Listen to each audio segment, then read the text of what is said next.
First, I want to walk up to the stage, Célio Pompeu. Hello. I'm nervous. Oh my. So I was talking to Célio backstage, and well, one, I'm gonna let him also say his name because he even just said it just now. When he says it sounds sexy, but then when I say it, it's...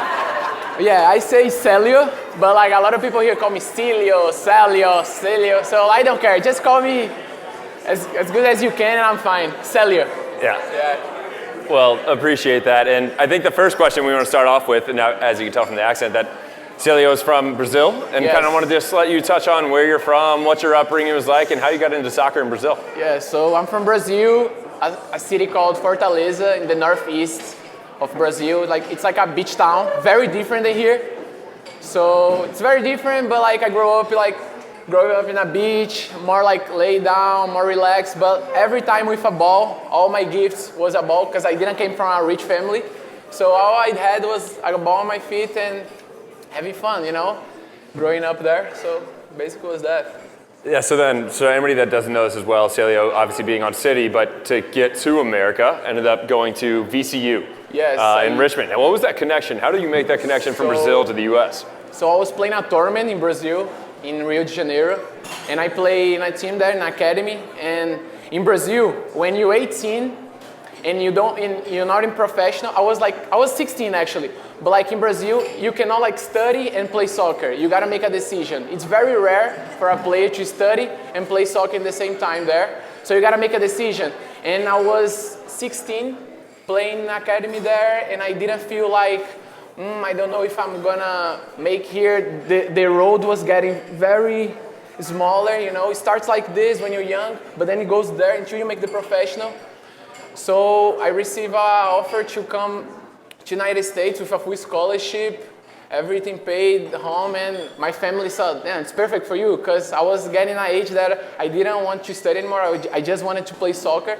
So for me, it was a perfect thing for my family and for me. All right, I'm still gonna go to school, and I'm gonna do what I love, that's play soccer. And from there, I know I'm gonna be professional, because I already knew, I felt like I was gonna be professional. I had this vision, and it worked out somehow, It definitely worked out. Obviously playing for the first team right across the street. Huge congrats. And before Célio made it to the first team, he was actually playing for City before we even had a stadium for City 2. So how was that process going? We were playing the streets right here. They put two goals. It was fun because before making the connection to St. Louis, the city, the team, I received offers to go to another clubs that already have established team, known team. But for me, it was very attractive because it's a brand new team, a place that's definitely gonna have opportunities available. And I told my agent at the time, I wanna go to a place that I have the opportunity to play. I just don't wanna go there to be there and maybe they put me in the second team forever. So I came in here to play and with this mentality, full of opportunities, so it was perfect.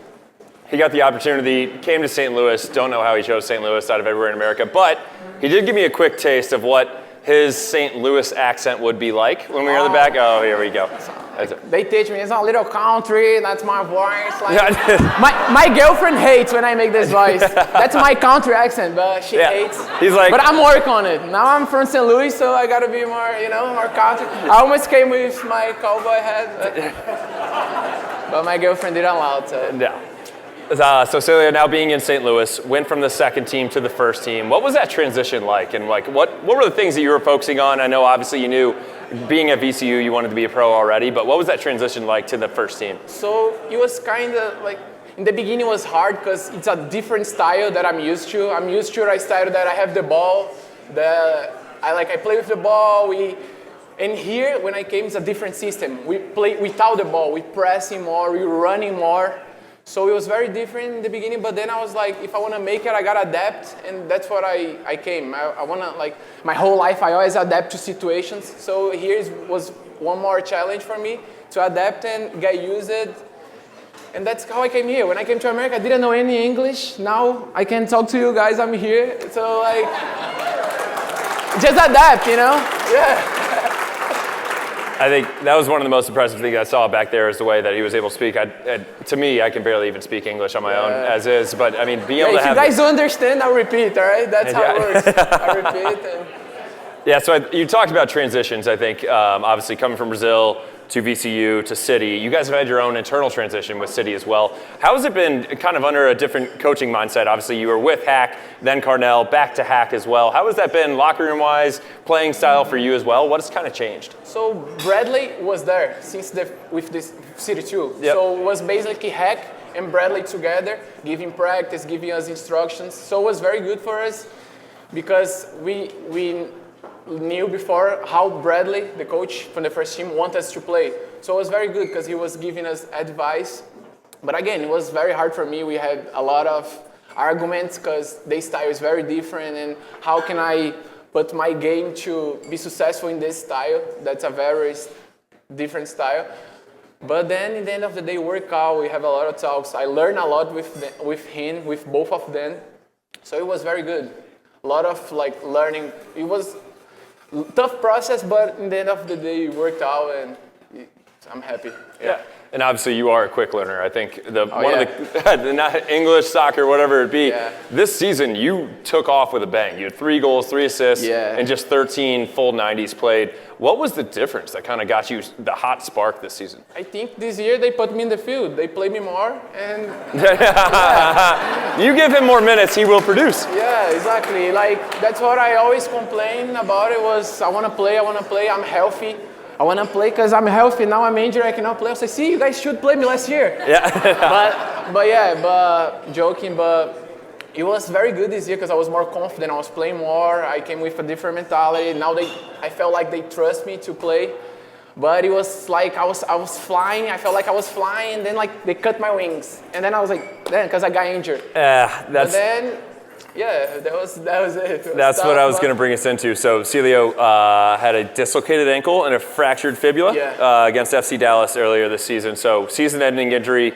He's been back on the mend, and you were kind of telling me backstage that it's been going well, and you're actually back on the field now. Yeah, in the beginning it was tough, like the mental part, because physical-wise, I thought I was like, all right, we have this advanced science, we're going to be good. The doctors were very confident.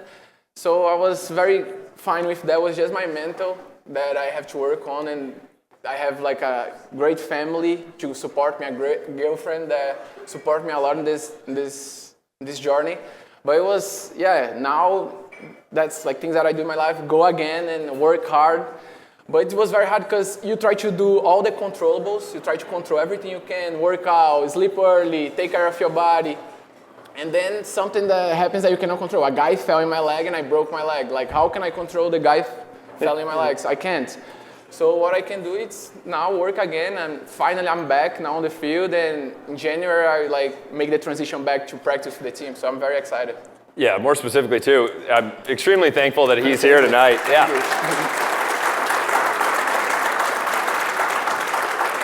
He has been working tirelessly over the last couple months, and he is getting a true break, flying back to Brazil tomorrow, actually, as I just found out. So very thankful that he's here with us tonight. So on the things that you've been working on specifically, I know a lot of the team members have gone back home to the various countries or various cities in the U.S. What are some of the things that you've been working on, not only to get healthy, but kind of focusing on your game next season? I go at steps, Now I'm trying to get healthy, but of course I'm trying to, when I'm back, I'm trying to like be in the same spot, like very aggressive. You can see my hair, very aggressive. But yeah, trying to like be fit and work. I love attacking, I love dribbling, but here they love to defend too. So I'm just trying to like be happy in both ways. I'm trying to be happy defending, and I think I have made a huge step like in my defensive game, and just trying to like balance those two, attack and defense, so I can play here. Yeah, you've made a massive step in that, and I think that's where Coach trusted you and started playing you more, and then obviously when he plays you more, better things happen. But I will say, and then, so what are some of the goals then for you and maybe the team in general going into next season? For next year, so in January, basically it's a brand new team, a lot of new players. So in January, we're just trying to get together, be like a team, because it's very hard. Because a lot of things that you guys don't see, it's like in the locker room matters a lot. you know. So we're just trying to be a team again, and those things on the locker is going to translate to the field, and you guys are going to see a team that's going to be very, very good, aggressive, with good quality, and playing the system that we want here, being aggressive, fighting for every ball. I think that's St. Louis. I feel like St. Louis is like that, you know. There we go. I mean, that's how I feel. I would say, I mean, that leads us right into the next question of, obviously there's been some newcomers this year. You've been kind of on the sidelines, but you've talked about it. Like once you're on the field, it's a completely different mentality. How do you guys build chemistry in the locker room to really show how that works on the field? I mean, I think it's just talking. You gotta have a conversation. I think like we're gonna fight, we're gonna have arguments. This is normal in every professional sport. People are gonna be mad at each other, but at the end of the day, you just gotta sit down and talk like a man, and like a woman too. But yeah, cause you know. But yeah, just I think that's how you build. Talking and playing aggressive and fighting and disagreeing, agreeing, have conversations, and then in the end of the day, we gotta put together. Put the ego aside and just work for the team. I think that's the only way to a team be successful, you know? Yeah. Thinking about the team. Absolutely. And then so when you guys are on the road trips as well, I know a couple guys play pachisi, some play some poker. Oh, yeah. What are you doing when you're on the flights? The flight? Oh, I have Netflix and music. Yeah. I'm not very, like I have headaches if I talk too much in the flight, so I rather just put my headphone and sleep. No, that makes sense. But I hang a lot in the dinner. After dinner, we talk. You know, we have our time. So that's how we build the chemistry. Makes sense. And then so maybe how you've built your career over the years. Is there anybody that you emulate or look at to try to be a player across the world? Is Jake put in here MLS guys? I don't think there's anybody. But are you looking at maybe now MLS guys with Messi? I mean, Messi now, yeah. But of course, I'm trying to I watch a lot of great players from Brazil. But my favorite player all time is Ronaldo, the Brazilian Ronaldo, not the Portuguese one. But for me, gotta make sure, you know. Because for me, it's because he's the best player in the world for me, in my opinion, more quality. But the thing is, he always adapts for any team. He played in a bunch teams, bunch countries, and he always did good everywhere. So that's like who I admire for real, and then I watch a lot of videos of good players, and I try and take a little bit of everyone and put in my game, be myself. I don't have too much I love this guy. I like that. No. Yeah, no, that makes sense. Kind of build your own path, as you already talked about from Brazil. Had one local question for you. You can answer it in your accent if you would like. All right. But what is your favorite food spot in St. Louis? And then what is your favorite going out spot if you ever go out? Oh, I don't go out. Yeah, there we go. But True answer. My favorite food spot here, it's called Iemanjá. It's a Brazilian place. You guys probably don't know. But I go another place that I like a lot is the Louis. Yeah, the Louis. There you go. That's it. Yeah, that makes sense. I have one last fun question for you. Who on the team, besides you, I think you are the strongest personality and best personality on the team, who makes you laugh the most in the locker room? A lot of guys. Kyle is a good guy. He makes you laugh because he's so serious. So sometimes he makes some good jokes. So sarcastic too. I love it. But yeah, I think Kyle. A lot of guys. Burke is funny. Klaus. A lot of guys. Yeah, that makes sense. Well, one thing that we have for you that may make you laugh was, I believe it was just yesterday was your birthday, correct? Oh yeah. And so, Oh, no, yesterday was the 11th? Yeah. Oh, no, today's the 11th. Oh, no, yeah, it was yesterday. Yesterday, yes. I saw it in your story, and so... Because I'm going to Brazil, so I'm like... his head's already in the clouds on the flight, but one thing that we wanted to do to celebrate you as well was we brought a little something for your birthday. Okay. I know, I heard and so we wanted to have everybody end this interview with a happy birthday to you. Thank you. Happy birthday to you. I'm shy though. Happy birthday, dear Célio. Thank you.